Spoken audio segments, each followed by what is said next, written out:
We are here with a tabletop, so that way the light is not glaring in your guys' eyes. Thank you to Kyle Brent, I think it was, who addressed that issue to us during last podcast. So here you go. I hope this makes it easier for you guys to watch us. Let's see. What do we got going on this week? What do we have? Who do we have in attendance? Let's see. We've got We've got Deku up there. We've got Kurai here. We've got All Might, and we've got Bakugo. Yep. All right, we're all here. Okay. Cool. So I guess we're gonna start by doing the responding to the reviews from last chapter. Mm-hmm.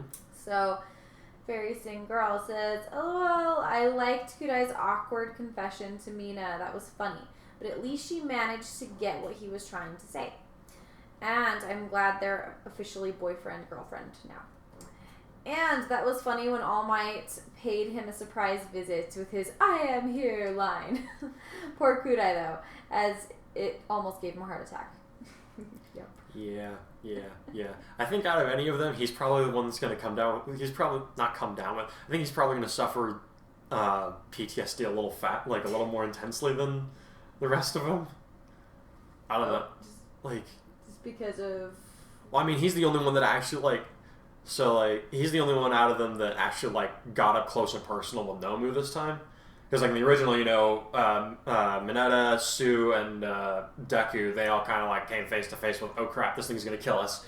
But in this one, Midori got Nomu away from Aizawa, and he kind of squared off with him for a minute. Sue and Deku did show up, and they got Aizawa off his hands, but they didn't actually, come to blows with Nomu. So he's kind of, the only one that, out of the students that, had to face off against the monster. So I thought, while writing that chapter, maybe I was overdoing it a little bit on his, jumpiness. And largely it was for comedic effect, but also it's kind of I don't think it was entirely unwarranted. Well, I mean, who wouldn't be on edge after that kind of experience? Well, also, he had an aneurysm and almost died again, yeah, so... That's a lot. Yeah. Alright. But I'm glad it brought enjoyment to you. Enjoying the character's suffering. Alright. That's what we do, right? Yep. Joe Clone. That wasn't cheddar cheese at all. I called this chapter a block of cheddar cheese at the end of the author's notes. It was at least a Monterey Jack chapter. Not quite as sharp as cheddar, but I like Monterey Jack. Looks like we have an Epicurean in our midst. That's good cheese. Okay. I missed you guys. I haven't had cheese in almost 9 months because my son is allergic to dairy. And I miss it. And you're making me hungry. Okay, sorry. And I loved it. Scenes with Ochaku and Izuku were really great. Loving Kurai's chemistry with them both. Wonder why Yamomo has not shown up yet. Wait, has she developed a crush on Kurai too? And is just hanging back because she knew about Mina's feelings? Ooh, that would be taking the cheese to pepper jack level. Spicy. Is there more to that?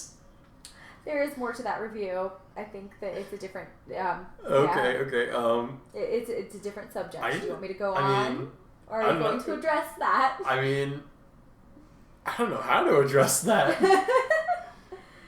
You'll have to wait and see. You'll have to wait. You'll have to wait and see. I'll do my best to come back to this. I'll do my best to come back to this because I can't say much without spoiling. But yeah, okay, all right. I like that take. All right, I really liked All Might scene too. Poor Bakugo bumped the table. All right, sorry. This ain't about Bakugo. He's fine. Just don't bump his table. Poor guy. Okay. I really liked All Might scene too. Imagining in Sabat's voice made it seem all the more authentic. Probably due to the bold text whenever he talks. Oh, I am here. I didn't know you did that. That's great. Yeah. Anytime All Might's talking, I have it in all bold. Nice. That's so good. That's effective. All right. Mina's forwardness is so cute. OMG, it's the funniest thing in the whole chapter. It made me laugh. Even in the video reading, I had to pause to collect myself. Nice. I'm glad it brought you. It was so hard to sit to get through that with a straight face, for lack of a better term. Especially knowing you. Yeah, I had to redo it. I had to redo the chapter a couple times because I was just I can't do this. This is so embarrassing. But oh I did it because I love you guys. The things I do for you people. We have sailed the Mirai's ship. If only we could dodge the iceberg at the end of this Titanic story. That was good. I don't know if that's a double entendre referring to Titanic as in the size of the story or just the actual Titanic. Remember, he established that we know that this is a doomed love story because. Yep. I love how all these guys. I love how everybody's getting into this, and I'm like, have you all forgotten how this story begins, or how it's set to end? That's why it's so interesting. Okay. All right. All right. Next, thanks, Joe Clone. Next review, Magical Fan 18. I've enjoyed the story so far. Really good read. Excited to see the new chapter. Well, thank you. I believe that's a new one, right? Yeah, that's a new one. Welcome to the story. I look forward to seeing what you have to say on the next one. All right, Silly Kita, my favorite handle. All right, friends. Okay, that confection was cute. I suppose I'm glad to find a story that doesn't string us along too much because, let's be real, high school relationships never move all that slowly except in anime. Yeah, that's true. Yeah. However, I find myself more intrigued by Kurai's family history with the law and heroics, as it were. It surprised me, especially given how he was willing to work with Endeavor's son. And you have a tendency to write characters that are generally more vindictive. Yes, this character is very different from his normal OC type. I haven't really thought about my other characters. Like, would you call Goran vindictive? He's pretty... I would call him petty. I wouldn't say... very petty. He's very petty. I wouldn't say I would say Azura is more vindictive than... Yeah. But then she is another original character. Though, when you're on Goran's bad side, like... You done messed up because he's gonna hurt you bad. Like, I agree. Kurai is very different from your other OCs as far as his personality goes and the way he interacts with people. Right. I suppose it's a mark of how well you're starting to branch out in your OC developments. Oh, nice. Yeah, that's what I was thinking. Thank you. I agree. I see the next chapter leads itself into the idea that Deku will have another advance on training OFA. One for all, sorry. Which gives me pause. Are you developing his skill set a little too quickly? I actually had that thought myself. Won't this take away from his time spent training with Gran Torino, or did you have something else in mind for the hero killer arc? Looking forward to the next chapter regardless, as well as your video response.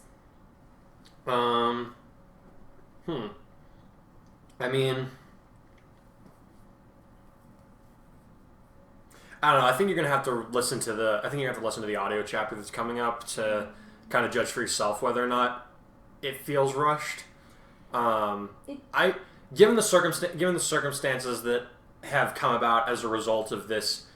So here's how it is at this point. I've established this character. Now the world is going to change around it. I can't I'm not. How do I put this? I'm not using him to shoehorn anything else. I'm just allowing circumstances to unfold as he and the other characters around him interfere with them. I think it makes sense for him to.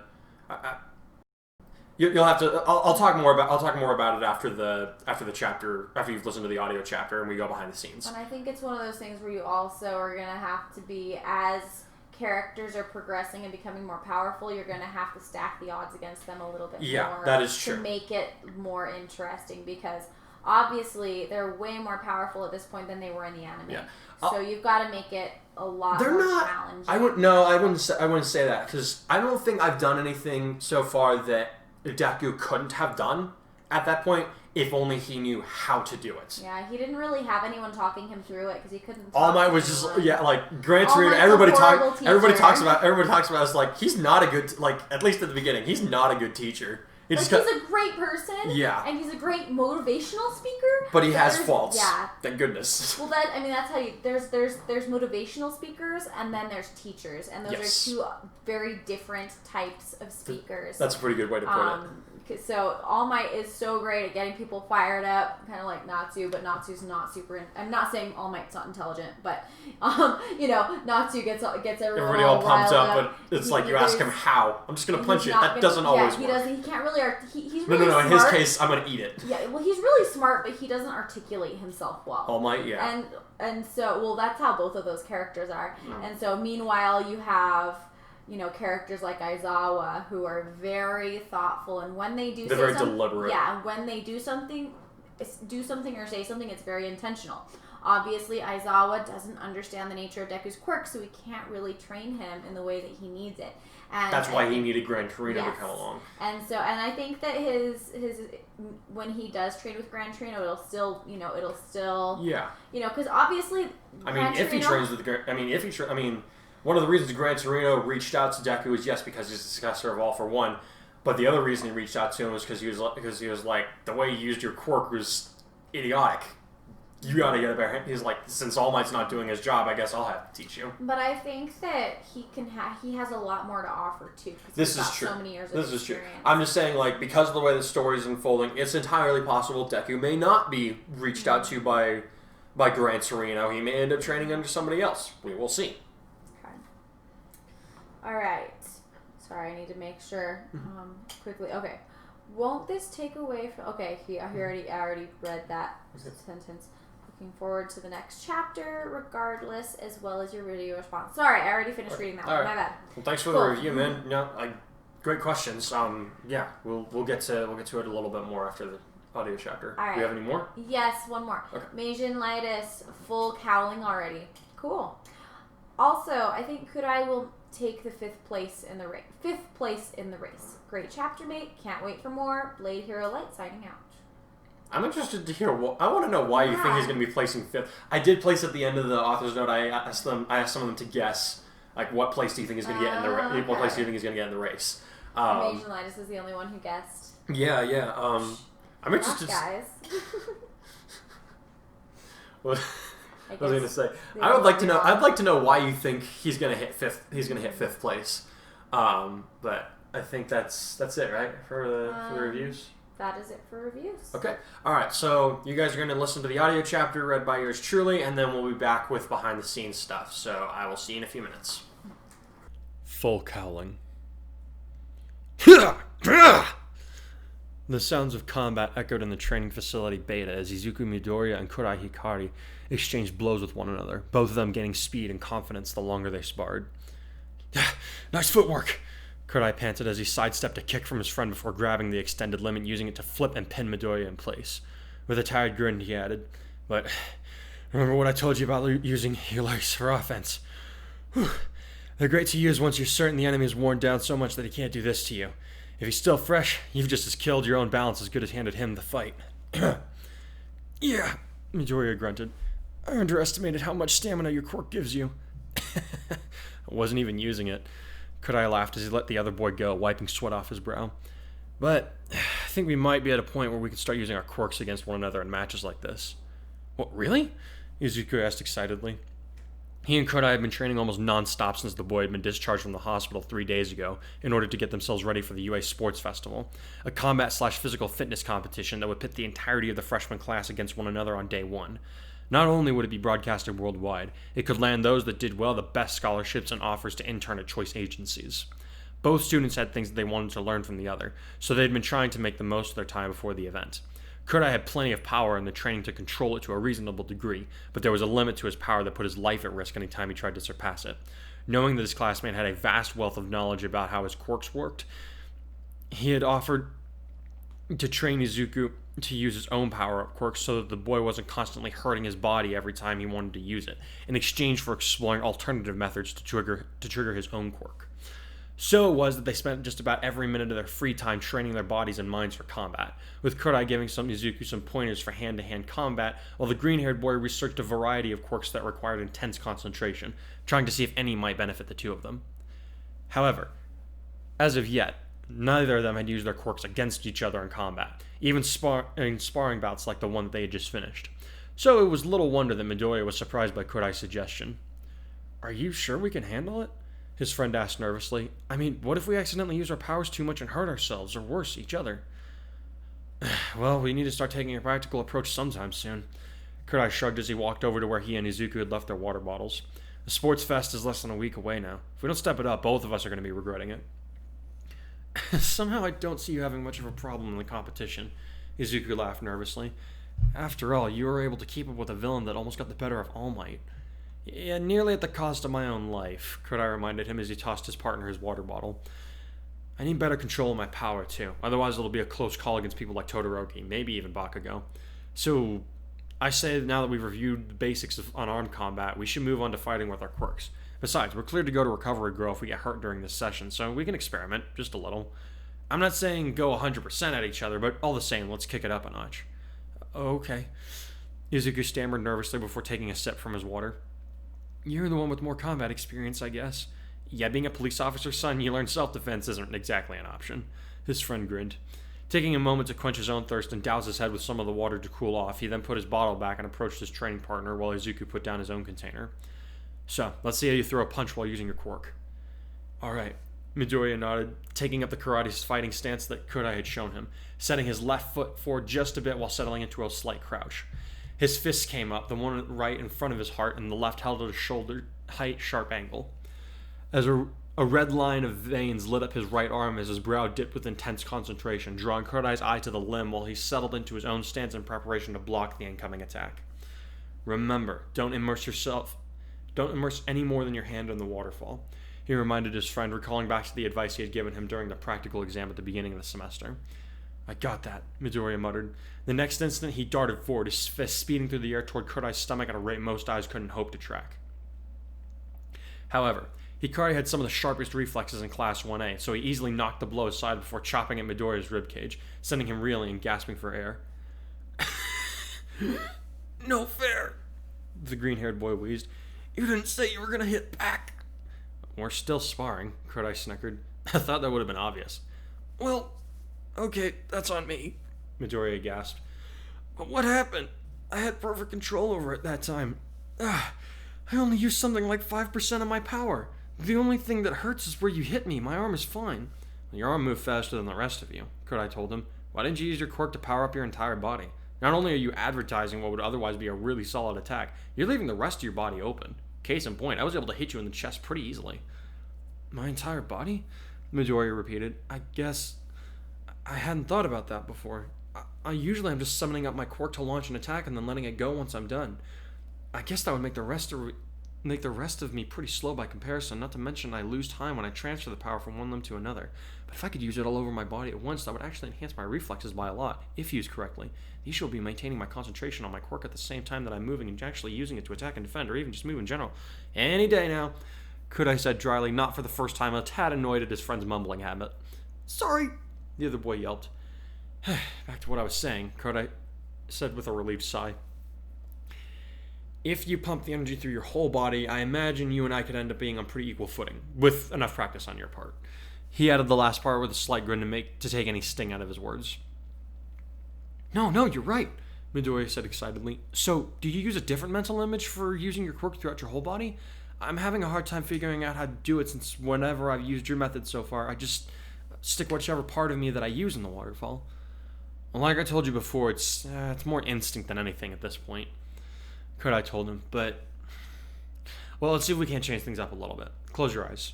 Okay, Midoriya nodded as he did so. Picture that waterfall again, with you standing in the lake that pours into it, he told his classmate. You got it? Uh-huh.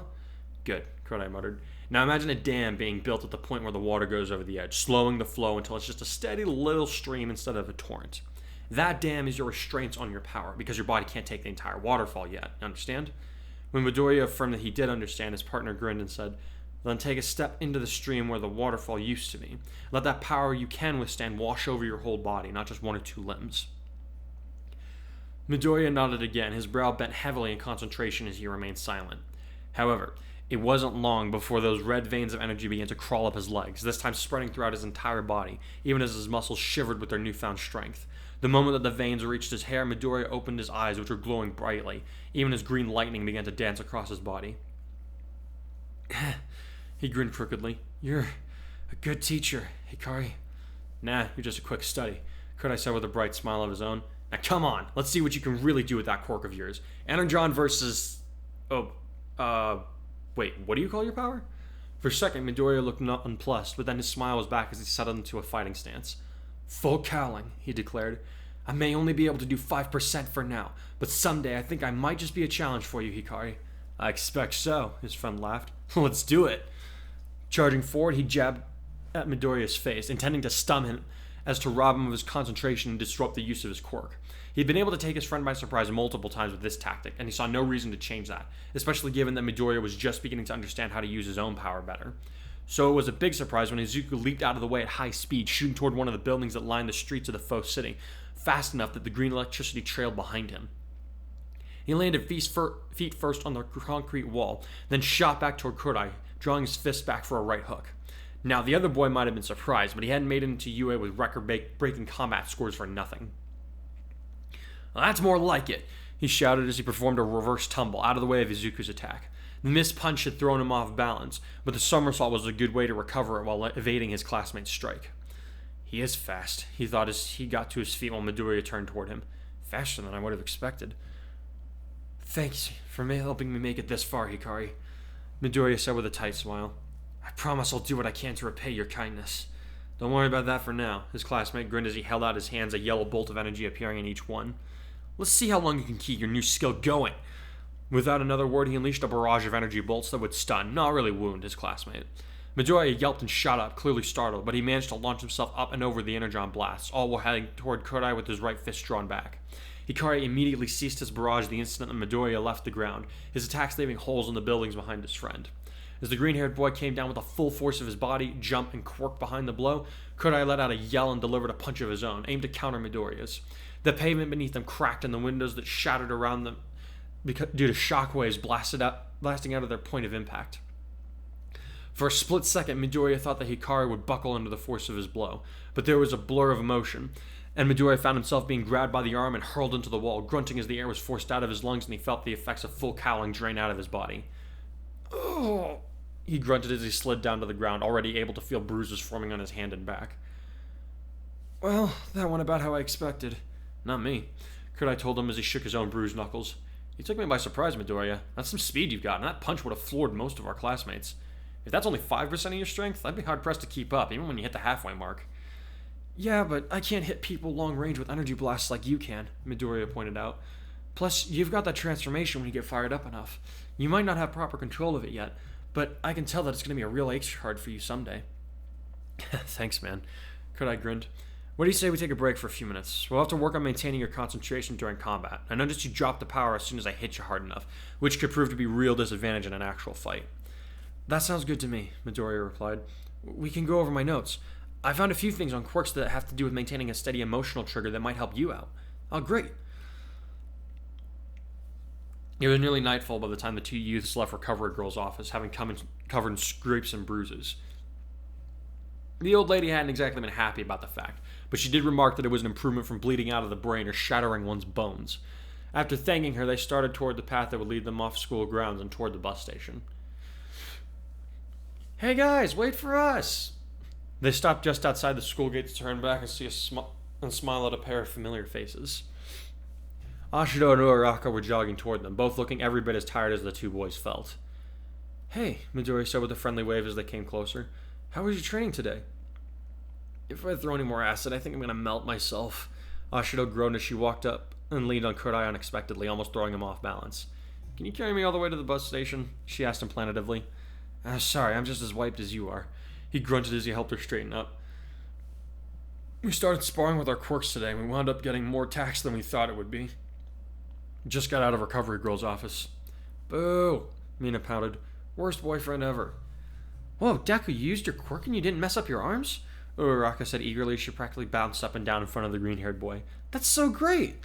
Yeah, it's all thanks to Hikari, he stammered nervously.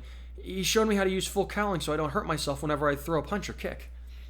No fair, the pink-haired girl said as she took a step back from the black-haired boy. You and I haven't done any training together since you got out of the hospital, not to mention you still owe me an actual date. Well, why don't we all train together tomorrow? Kurai suggested sheepishly, feeling bad about the point she raised. It did seem as though he should be spending more time with her outside of mandatory school activities, seeing as they were a couple. The problem was he had next to no idea how to go about dating someone, and so felt as though he were completely botching everything that he was supposed to be doing as her significant other. It's a good start, Mina sighed. I guess with the festival coming up soon, we should focus more on training than on leisure time. I'll treat you to dinner on Sunday. Could I try it again? Just the two of us? There we go. Mina giggled as she gripped his hand with her own and started pulling him toward the exit. Come on, we've got a study session to get to. You just want my mom's coffee jellies again, he yelped as he was all but dragged along by his overenthusiastic girlfriend. He could hear Izuku and Ochako laughing at him as they followed, so he vowed to get them back in some way later on. They're good! Mina laughed in response to his claim. Hey, you know we have to let them come too, right? He told her. I told my parents it was a group study, but if we get there first, I get more coffee jelly. You guys go on, we'll catch up. Uraraka said with a shooing motion while she and Midoriya began to deliberately decrease their pace. Yay! Mina whooped. Alone time! Alright. Kurai grinned sheepishly as he and Mina boarded the bus, taking a couple of seats in the back, away from the half-dozen people who were riding the same transport. Fortunately for his self-confidence, all of them were either on their phones or dozing. I guess I can't argue against a bus ride with just the two of us. Plus, however many strangers there are here. You just gotta suck the romance out of everything, don't you? The pink girl pouted playfully. That's okay. I'll just double down and make this the best bus ride ever. I'm sorry, I didn't mean to kill the mood, so to speak. Kurai apologized as he shifted uncomfortably in his seat. I keep telling you, I have no idea what I'm doing. We don't need to have an idea, so stop worrying about it so much, she told him as she nuzzled his shoulder affectionately. We'll do our own, however awkward, thing. I like you, you like me. Everything else is just details. We'll figure it out as time comes. I wish I had your sense of confidence, her boyfriend sighed. I always try to plan everything out in advance, so winging it is kind of a new one for me. Then here's to sprouting wings. Mina giggled before tugging on his shoulder and giving him a chaste kiss on the cheek. Maybe someday we'll fly, huh? Had Kurai been walking, he would have fallen over and smashed his face into the concrete. Mina seemed to have a habit of taking him by surprise, and in ways that would leave him seized up and with the sensation that his head was about to implode. He couldn't even speak, he was so stunned. Wow, if I knew my feminine charms were this strong, I would have just registered that as my quirk back in kindergarten. She laughed as he turned red enough to rival All Might's Silver Age costume. His only response was to reach up and touch the anointed flesh, feeling the heat suffusing it, his poor brain trying desperately to come up with some sort of response to the confused rush of feelings and hormones that were now flooding his body. Unfortunately, his mind was already extra worn out from trying different techniques in order to keep his brain from bleeding after using his quirk too much, so all he wound up doing was mumbling, "Thanks, that was nice. Aw, you're too sweet." She giggled before throwing both her arms around his shoulders to envelop him in a not-so-gentle hug. And this, kids, is how I died of embarrassment at age 15, Kurai thought helplessly. Still, it didn't stop the smallest of smiles from working its way onto his face as she all but cuddled him from her seat. After a week's worth of intense training, sometimes with Ida and Midoriya, sometimes with Mina and Uraraka, a proper date at the movies, Mina made him watch Dracula, Count of the Undead, and a promise from Kurai's father that he would be at the event with the rest of his family, the day of the UA Sports Festival had finally arrived. The classes were assigned to a single waiting room each, stationed underneath the stadium where the competition would be held, after getting changed into their PE uniforms. While they waited, Mina and Kurai made a point of not interacting in an overly familiar fashion in front of their classmates. Outside of Kirishima, Midoriya, and Uraraka, no one explicitly knew that they were a couple, though Kurai suspected that Jiro knew, due to her own quirk lending her the habit of eavesdropping on things unintentionally. Not even Kurai's family had been told as much, but he was sure they all knew what was going on anyway. The habit was mostly to keep Ida off their backs, but they also knew they didn't want to cause too much of a stir in the class. Not to mention they had no idea how Mr. Aizawa would react if he found out about it. Beforehand, the two of them promised not to hold back, should the festival require them to compete against one another, as it wouldn't be fair to each of their respective careers as future heroes. This was a chance to be scouted by pros and their agencies, so they couldn't afford to waste time on any potentially injured feelings. It had been a relief to Kurai that Mina had so readily agreed on the subject when he had tentatively brought it up, even going so far to tell him that if he got in her way, she would, quote, melt his butt. Now it seemed that something had managed to throw a wrench in her happy-go-lucky attitude. Man, I wish we could wear our costumes, she was complaining while Ojiro stretched his arms next to her. It's hard to stand out in these. As she spoke, she stretched her uniform flat against her midriff, a frown on her face. Well, I guess it makes things more fair that way, the boy with the tail answered. I mean, not everyone in the school gets costumes like we do.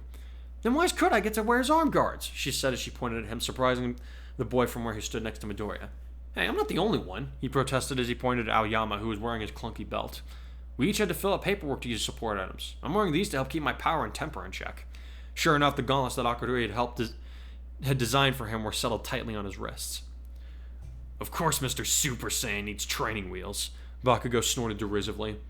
Kurai ignored him, though he secretly took pride in being compared to his favorite fictional characters, even if it was coming as an insult from the class's resident hothead. Most of the class was sore at the blonde kid, since apparently he had managed to single-handedly insult just about everyone in the first year while Kurai was still in the hospital. Kurai was about to elaborate further on the need for bracers when Ida burst into the room shouting, "Everyone, get your game faces on! We'll be lining up in 10 minutes!" Man, I wonder what they'll be throwing at us for the first round. Sato asked, already looking nervous. It does not matter what the obstacle is, Tokoyami asserted with his unshakable demeanor. We must surpass it. There was a round of general agreement from the class as the raven-headed boy fell silent. Midoriya, Hikari. The two boys turned to see Todoroki approaching them, his expression as neutral as ever. What's up, Todoroki? The green-haired boy asked politely. The half-and-half young man glanced at each of them before saying, From an objective standpoint, I'm stronger than you, Midoriya. And while I can't match your raw power, Hikari, I have a far better understanding of my abilities than you do. What's your point? Kurai asked with a frown immediately on the defensive. This was an unexpected hostility from the boy, especially given how they had worked together against the League of Villains. Midoriya has All Might in his corner, and people in our school, even the upperclassmen, are saying that you could be the next symbol of peace, Hikari. Todoroki answered, looking at each of the boys in turn. Midoriya looked down at this, while Kurai read him rapidly at the news. He knew people had been saying as much when he first entered the school, but now it seemed as though the rumor had spread to the rest of the school following his battle against Nomu. The only thing you need to understand in relation to those facts is that I will beat you, their classmate asserted. Why the sudden declaration of war? Kurai demanded, now doubly confused. Why now? We aren't here to be friends, the other boy snapped, cold fire in his eyes. Or did you forget that this is a competition? He's right, Midoriya muttered. When everyone looked a question at him, the boy continued on to say, Of course you're stronger than me. You got in on recommendations after all. Here, he lifted his eyes to declare, But don't think for 1 second that I'm just going to let you leave me in the dust, Todoroki. I'm shooting for the top with everything I've got, too. The heterochromic boy shrugged and turned around with a single word, Fine. Then walked out of the door, leaving a tense atmosphere behind him. He may be right, but he didn't have to be a jerk about it, Kurai muttered. Worry about it once the competition has begun, Ida urged them. Right now, we need to get moving, out into the field. As the class walked down the dark hallway at which a bright light concluded its passage, they could hear the voice of President Mike, clear as day even at a distance. You know him! I love him! He was saying. This class of heroes in training have come out on top of an actual villain attack. Now they're ready to show the world what Plus Ultra looks like. It's Hero Courses Class 1A! The roars of the crowd actually managed to compete with the pro's powerful voice, which surprised a lot of the students as they finally came out into the daylight amid a crowded stadium full of citizens and pros alike. Still, many of them did their best to smile and wave while President Mike introduced the other classes one by one, knowing their future employers could be among them. Kurai and Midoriya led the pack alongside Ida, Uraraka, and Ashido. The two girls were among the more enthusiastic of their party, while the boys were all grim about the mouth, determined to be focused on nothing but the trials ahead.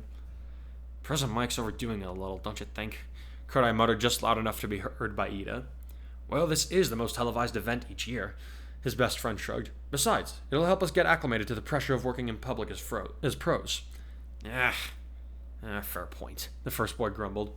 Besides, it's not as though we have to get up and speak to a crowd of this magnitude, Ida added, managing to keep a completely straight face as he did so. Kurai glared up at his taller friend and said, I think I hear my motorcycle asking me for an upgrade in its engine. You've been threatening me with that for years. We both know you never actually do it, the bespectacled boy said smugly as they came to stand in front of a raised platform that rested on the grassy area. Keep pushing my buttons. Let's test that theory, Kurai grumbled. Looking up, he stiffened and immediately looked back down on the ground in front of him as he hissed, Are you kidding me? Everyone quiet! A female voice commanded, accompanied by the sound of a whip cracking. The source of both was an attractive woman with long black hair, bright blue eyes, and a dominatrix outfit, with a flogging whip. That outfit should come with a warning label, Kaminari muttered as he and most of the other male student population tried not to stare too openly at the R-rated heroine, Midnight. Is it really appropriate for a high school teacher to be wearing that? Tokoyami grumbled in agreement. They had all had the woman teach them the subject of modern art, but she was usually dressed in a business outfit, not her hero costume. Kurai could feel Mina elbowing him subtly from his left, and his ears picked up on the soft sounds of her trying to hold in her laughter.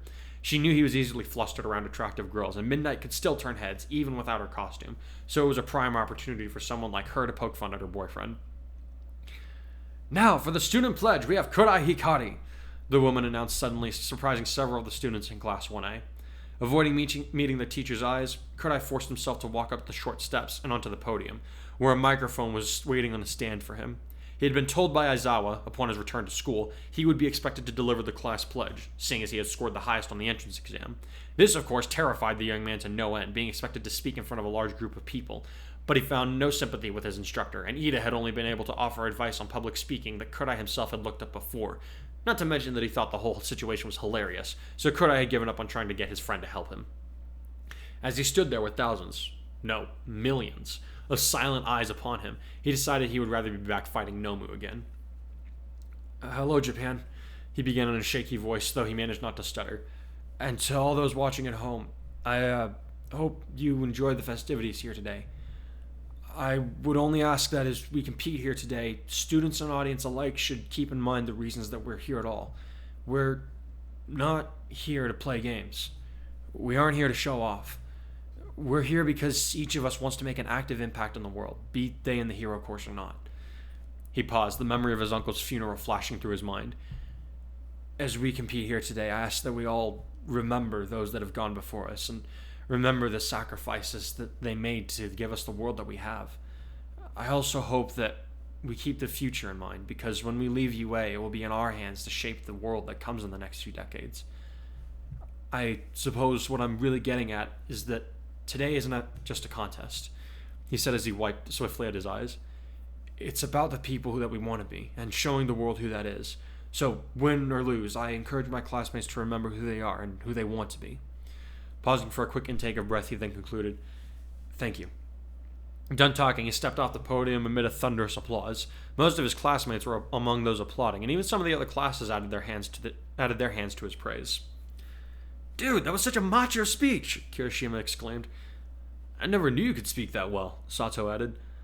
I totally thought you were going to pass out up there, Hagakure said, though from where he wasn't entirely sure. Well spoken, Kurai, Ida said approvingly. Yeah, nice job, Mina said with a huge grin and the thumbs up that set Kurai to smiling himself, despite still reeling from his public speaking. Midnight didn't give them much of a chance to talk among themselves, though. All right, she shouted as she brandished her whip. Time to cut the chatter. Let's see what fate has in store for you all. Let's announce the first game. So saying, she pointed with her whip at a screen atop the stadium that was still big enough for everyone to see its display clearly. As soon as she had spoken, the words on the screen began to shift, blurring rapidly in a mixture of colors that reminded the onlookers of a lottery machine. However, it didn't take long for them to stop moving, displaying the words obstacle course with a green border around them. The rules are simple enough, Midnight announced. The course is 4 kilometers, set to go once around the stadium, with the finish line being exactly where you started. She licked her lips suggestively as she added, I don't want to restrain anyone, at least not in this round, so don't leave the course. Other than that, you are free to use your quirks to your heart's desire. That lady is creepy, Kurai muttered. Contestants, take your places! The 11 classes gathered as close to each of them could to the exit gate that would lead them out of the stadium and onto their first challenge. Near the front were the Hero Course students, all of them looking to get going the instant the buzzer sounded. Ready to go, Midoriya? Kurai asked as he kept his eyes focused down the massive hallway. Ida? Yeah, thanks to your training, his green-haired friend answered as lightning crackled along his body. I've been practicing with Tensei, so I'm a lot more than ready, Ida added. Good luck to us all, but let's not hold back. This is a competition, after all. I have no intention of doing so, Kurai declared as he willed his power to begin flowing through him, feeling the tension in the air building to an almost unbearable level. May the best hero win. No sooner than the words left his mouth than did a buzzer go off, prompting a massive rush of movement from the 200-odd students that were competing in the race. Kurai, Midori, and Ida all took off with explosive speed, getting ahead of nearly everyone else instantly. A chill in the air warned Kurai that Todoroki was on the move, so he immediately leaped up in the air, remembering that his classmate could only send his eyes traveling along existing paths, not just shoot it wherever he wanted it to go. Midoriya seemed to have a similar idea because he jumped up, hit the wall, and began to ricochet back and forth between them at high speed, all while heading closer to the exit. Most of the other students got frozen in place as Todoroki covered the entire exit in a healthy coat of ice, using his natural athleticism and control of the substance to pull ahead of the pack, ignoring the angry yells that his classmates were hurling at him. Kurai, on the other hand, decided not to waste his breath, instead unleashing an energy burst at the ground where he landed so he wouldn't slip on the slick surface.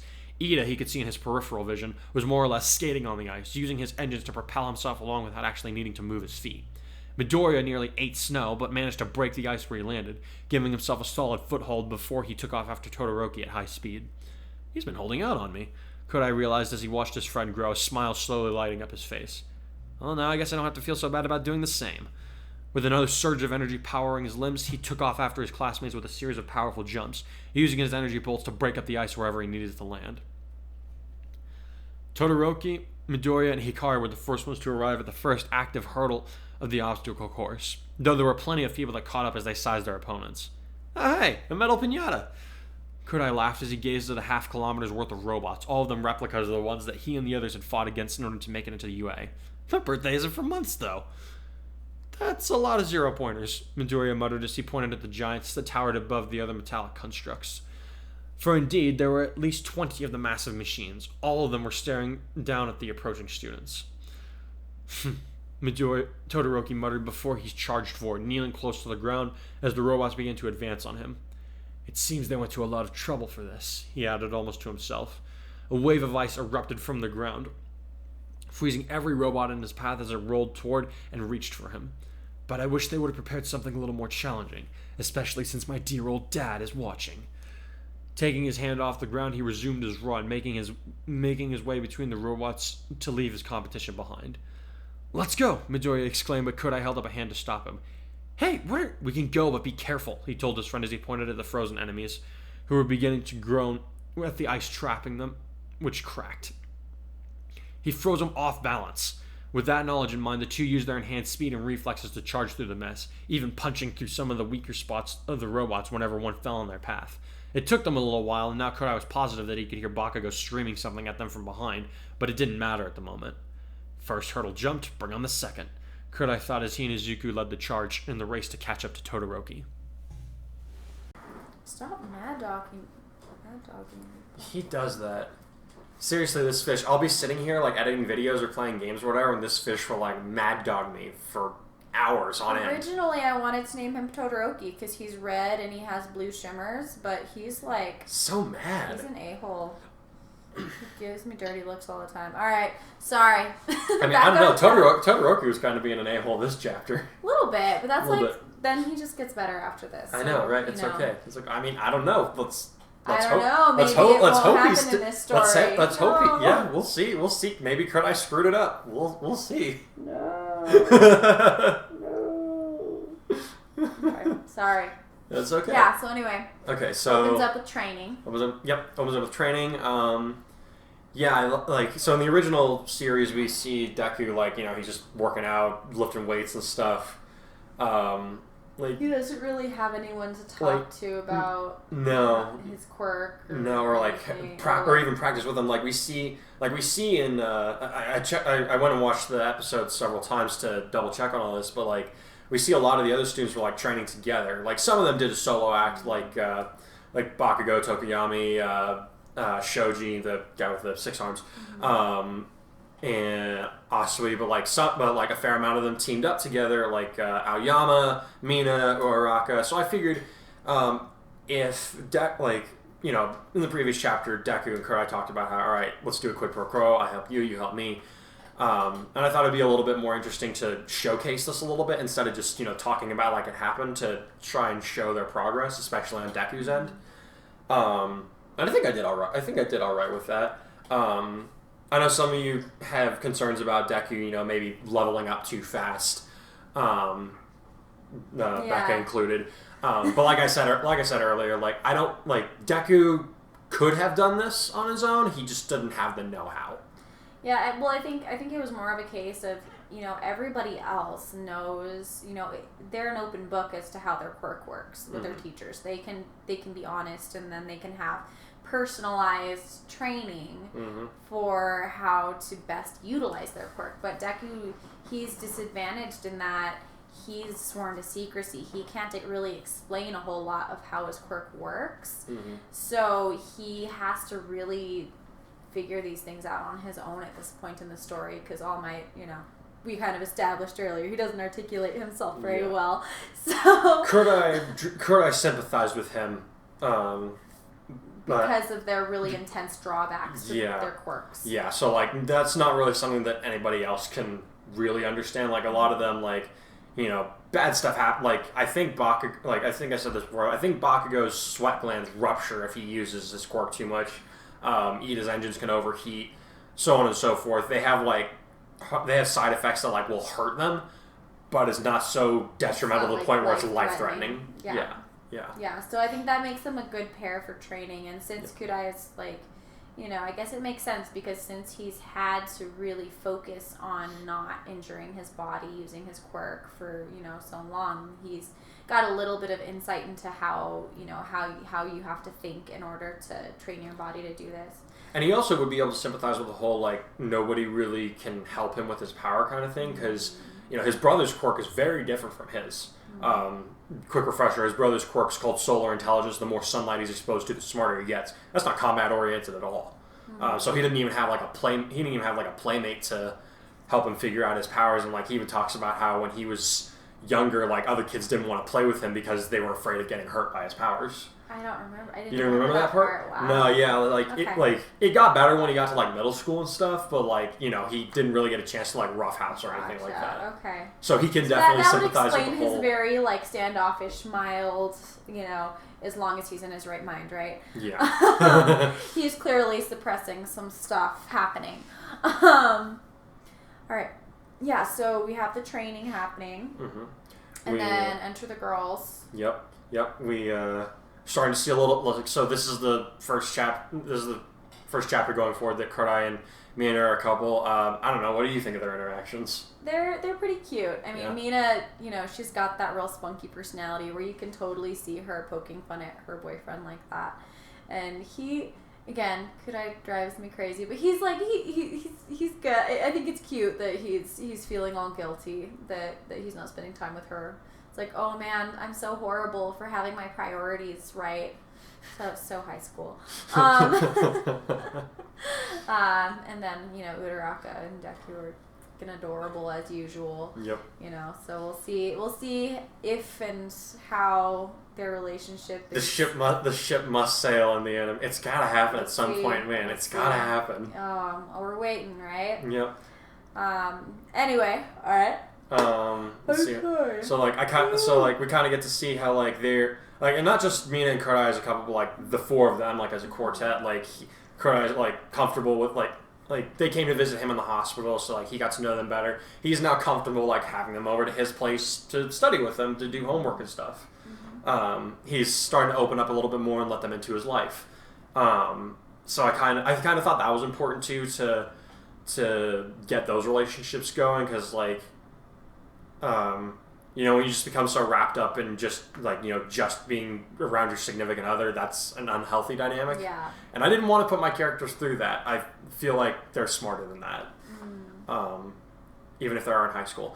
But again, this is a pretty elite high school. A lot of these kids are going to be, not all of them, but a lot of them are going to have a little bit more of an awareness of what they need to do to succeed. And this is true. Because I feel like, high schoolers are high schoolers, but, there's, when kids are privileged in this way, often they have parents who are going to help them to navigate emotions and decisions and, logic. So it's that's going to happen a lot at the school, clearly. Because that's where they are and that's who they are. So. No, that's a good point. Let's see what else happened. So they're getting ready for the race. The scene between Todoroki and Deku is a little bit altered because of Kurai. Originally, I was just kind of leave it and be like kind of have it as an afterthought, which actually happened with a couple of things in this chapter, which I'll get to later. But on the topic of the confrontation / declaration of war, the Todoroki issues, he issues this to Deku, of course, because, he sees that All Might's taken an interest in him, and, this whole thing with his dad, hates him. So he wants to kind of prove to his dad that he doesn't need him by beating the favorite of the number one. But this changes a little bit because he saw Kurai, him and Kurai work together, pretty much on equal terms, on equal footing during the USJ incident, so he can respect that. But then he took it a step further when Kurai was able to drive away Nomu for a few moments. I mean, they all thought that he had beaten him for a second, even though the monster just grew its body back and is like, hey, I'm not done. Even so, he realized this is the standard of our class. This is what I need to beat in order to prove to my father that I really don't need him. If I can beat this guy with just my ice, and if I can beat, I'm a parent. I don't sleep anymore. I don't know what I'm doing. If he can beat, so people talk about how Kurai, he's got to be the next number one. He's gonna be the next symbol piece. But All Might's taking interest in Deku, so it's kind of so those that know them, it's kind of like, which one of them is it gonna go to? Really successful. Yeah. So I thought it was interesting how you read it, because when I watched the anime, it was an intense scene, but I didn't get a super aggressive vibe off of him. But when you read it, I'm just aggressive. Yeah, I know. It's just funny whenever I was trying to chill it down too. We always interpret things so differently. And so, because when I watched the anime, it was just like, okay, he's just letting everybody know that he means business. Okay, interesting. But the way you read it, it was like he was being kind of a jerk. And I was like, oh. I mean, that's how it came across. That's how it came across to me. It didn't come across that way to me at all. And so, it caught me off guard the first time I saw it, but I really didn't think he was being, because we have Bakugo. Bakugo was genuinely mean. Well, yeah, I didn't think it was mean at all. when you put that next to Bakugo, of course it looks chill. Yes, they wrote it that way for a reason. And so, to me, it just seems, I guess I'm just used to very direct people in my life. I don't know what you're talking about. And so for me, I don't know what you're talking about. It did not seem aggressive. It just meant okay, we're not friends, I mean business, and... Well, that was the other thing. Kurai's kind of he's kind of hurt by this, because it's dude, we worked together in the years, what are you doing, man? Yeah. But it was so funny because, I don't know, I think I just really interpreted that scene very differently from you. But, it works, and it may just be that in your version he's a little bit more on edge because there's two of them now. Yep. Instead of just the one obstacle, right? Yeah. And so that makes sense in that way. Yep. Yeah. Let's see, the speech happens next. Now, speaking of things that I almost skipped over, I was actually going to leave it as okay, Bakugo makes a speech, yada yada, he says he's going to win.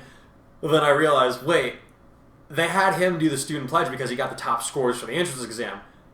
That wasn't him this time. That was Kurai. Yeah, I almost forgot that. He was reading it to me and I was like, why isn't Bakugo doing it? And then he had to explain it to me. So. Yep. so I was like, oh, but he hates public speaking. But there's no way he can get out of it. Well, so horribly awkward. No, it wasn't horrible. He felt awkward. He hates public speaking. Everybody else was like, well, yeah, everybody else was like, cool speech, dude. Yeah. But that was one of the things that I kind of had to sit. That was one of the things where I kind of had to sit down and be like, okay, how is this guy actually gonna, how is he going to handle this? Because it's clearly something he's not going to enjoy doing, but he's going to give it his best shot anyways. He was also raised by someone who has to be very diplomatic for his line of work. Yep. So, I think he's going to have a little bit of that skill, at least from watching his dad, if nothing else. Yeah. But yeah, there you go. That's another one of the things that I almost skipped over. And to our last point, another thing that I almost skipped over was Deku using full Cowling in the race. Yeah, and I agreed earlier when you guys were talking about Deku leveling up too fast. I kind of agreed with that sentiment because I felt like the race in the original anime was so powerful because we see him really thinking out of the box and using this incredible problem-solving skills to get through and still do really well with everyone without even really using his quirk for the whole thing. Mm-hmm. And so I think that was just really powerful to me watching it the first time and really as many times as I've watched it. And so I was actually a little bit bummed out when I saw him just immediately using his quirk for it. And, again, you have a purpose. It's just, it's different. Yeah. Something I had to remind everyone. I have to remind you guys of now. Is this is yes, this is based on My Hero Academia, which is based on Izuku's story. But this version, this iteration, this is not Deku's story. This is not the story of how Deku became the greatest hero in the world, which I'm super looking forward to because he deserves to be the greatest hero in the world. This is the story of how Kurai is going to die. That's what this is all leading up to. Yeah. So things have to be in your faces. Things are going to be from my point is that this is Kurai's narrative. This is going to be from a very different. This is going to be from a different perspective. It's similar, but it's not the same narrative. It's his obstacles that he needs to overcome. Yeah. So I'm of sure. Of course, we still root for everybody else. Oh yeah, of course. Deku is my spirit animal, so I get a little hurt when he gets left out. I mean, I feel like he's a little more involved this time. I don't know. He is. But... yeah. I mean, like I was talking about earlier. I set this character in motion. The ripples are in motion now. I can't stop them.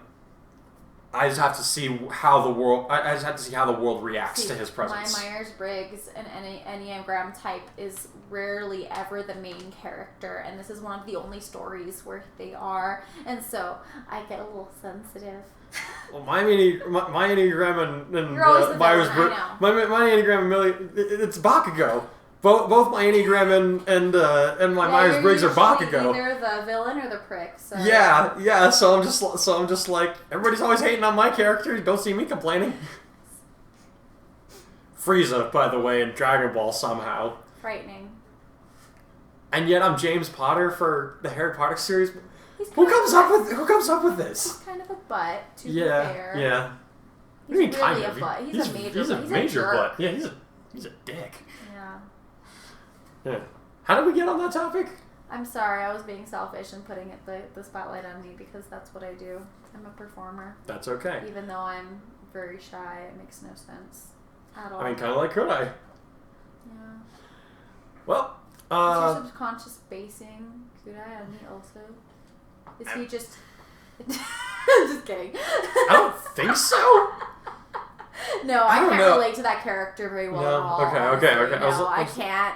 I was like, that doesn't seem right. No, I can't relate to him very well. I'm Deku. I cry at the drop of a hat and get extremely stressed, and I overthink things and mutter all evening. She was laughing at my Deku performance with the mumbling rants that he does. This is so much fun to do, but it's so hard to do it in one breath. Oh, I bet. You did a good job. I was impressed. Well, like you when listen he to first do it every night when I'm lesson planning and. Well, the trivia that's when he does the first couple sentences, he'll kind of pause and that's when I can breathe in. But once he hits the third sentence, you have to do the rest of it all in one breath because then otherwise it just doesn't sound right.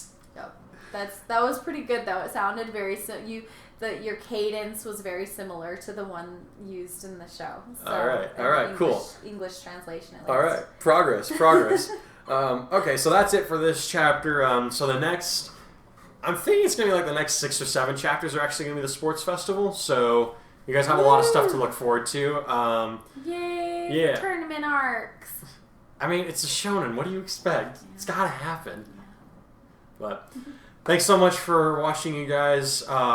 We look forward to hearing what you have to say about this chapter. I hope you enjoyed the tablecloth. It's actually a blanket. We haven't ordered one yet. Shh, they didn't need to know that. And Bakugo's just gonna kind of duck out now. I don't know what he's doing. He's being a wild boy. I think he's excited because of the tablecloth. He doesn't ever see the color. He's always on the counter. Oh yeah. So he's gonna fight me. Come fight me. Angry boy. Come at me, bro. Well, I think we should cut out before this gets a little too violent for children. If you're a child, you shouldn't be watching this. Yeah, what was with the language tonight? Goodness. They're high schoolers. They use some bad language.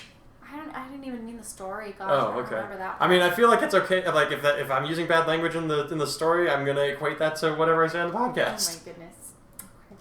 What do you want from me? We'll just not link this to my teaching channel. Yeah.